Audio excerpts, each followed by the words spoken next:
আজকে রথের মেলায় সবাই মিলে একসঙ্গে আসা হয়েছিল।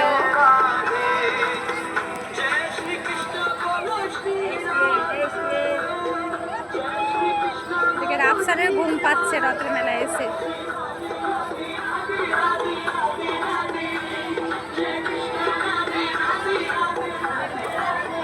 জিয়াকে জাম্পিংয়ে ওঠানো হয়নি, তাই রাগ করেছে। যাবার সময় উঠিয়ে দেবো, ঠিক আছে? রাগ করো না।